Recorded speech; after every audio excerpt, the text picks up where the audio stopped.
Arrow का जो direction है वो कहाँ की तरफ है? उस तरफ। मेरी तरफ है ना। क्यों हो रहा है उल्टा?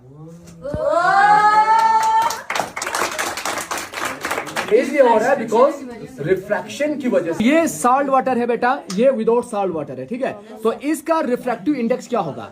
ज्यादा होगा टू दिस ऑप्टिकल, क्योंकि इसका हमने ऑप्टिकल डेंसिटी बढ़ा दिया, ठीक है। तो ऑप्टिकल डेंसिटी बढ़ेंगे तो रिफ्रैक्टिव इंडेक्स क्या होगा? बढ़ जाएगा। और यहाँ वेवलेंथ क्या होगा? यहाँ पे कम होगा। हाँ, और लाइट की स्पीड यहाँ पे क्या हो जाएगा? कम।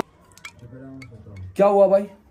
सिंक हुआ। सिंक। एक आपको क्या नजर आ रहा है? बड़ा रिफ्रैक्शन की वजह से, ठीक है। ये सारा रिफ्रैक्शन की वजह को, ये भी वाटर है, ये भी वाटर है, इसके अंदर पुट करेंगे।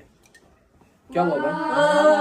हाँ, डेंसिटी। मैंने इसके अंदर क्या पुट किया? साल्ट को पुट करेंगे।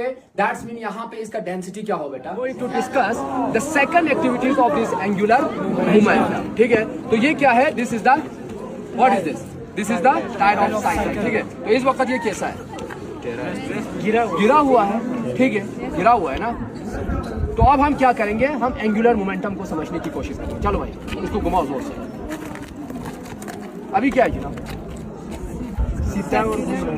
अभी सीधा और घूम रहा है ना। क्या गिरा हुआ है? तो ऐसा गिरा हुआ क्यों नहीं है? क्वेश्चन ये आ रहा है, इस हो रहा है। आप क्या this is due to this angular momentum. यही एंगुलर मोमेंटम के अंदर हमें एंगुलर वेलोसिटी को समझना है, जिसके अंदर डिस्प्लेसमेंट होगा किसके साथ? टायर मोमेंटम की वजह से, ठीक है। अब इसका स्पीड स्लो हो गया तो ये क्या हो गया? फिर से गिर जाएगा, ठीक है। बिकॉज ये गिर क्यों जाएगा? Because due to this gravitational force की, ग्रेविटी की वजह से, ठीक है, गिर गया।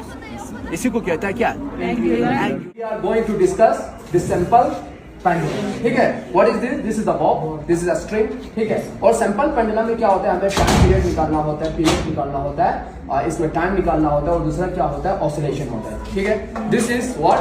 This is there one oscillation, एक ऑसिलेशन कंप्लीट हो, वहां से देंगे तो एक ऑसिलेशन हो जाएंगे, ठीक है। तो सिंपल पेंडुलम में क्या होता है? Conservation of, law of conservation of energy जो है बैलेंस पे, किसकी वजह से? इसके हाथ की वजह से, ठीक है।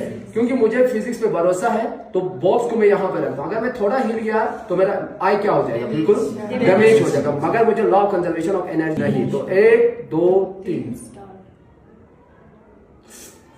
कुछ हुआ? यही है भाई लॉ ऑफ कंजर्वेशन एनर्जी, ठीक है। समझ आ गया? Going to discuss the law of the conservation of momentum. What means a momentum? Momentum means mass into velocity. But we are going to discuss this law of the conservation of the momentum. You already know that this Newton third law. Newton third law said that every action is equal and opposite reaction. ठीक है?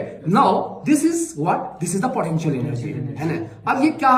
ये अब जाएगा, this is the kinetic energy. हमारे यहाँ पे देखो, यहाँ पे कितनी बॉल जंप कर रहा है? सिर्फ एक ही बॉल। तो यहाँ पे एनर्जी क्या हो रहा है? क्या मोमेंटम क्या हो रहा है? कंजर्व हो रहा है, ठीक है। और न्यूटन थर्ड लॉ ये कहता है कि एवरी एक्शन, यहाँ पे देखो, every action is equal and opposite reaction. यहाँ पे मैंने एक ही बॉल को क्या किया? एक ही बॉल को छोड़ दिया, तो वहां एक ही बॉल क्या किया? जंप किया। उसी तरह the same process again I repeated. तो यहाँ पे 2 बॉल को छोड़ दूंगा तो कितनी बॉल जंप करेगा? 2 ball. This is called as law of the conservation of momentum.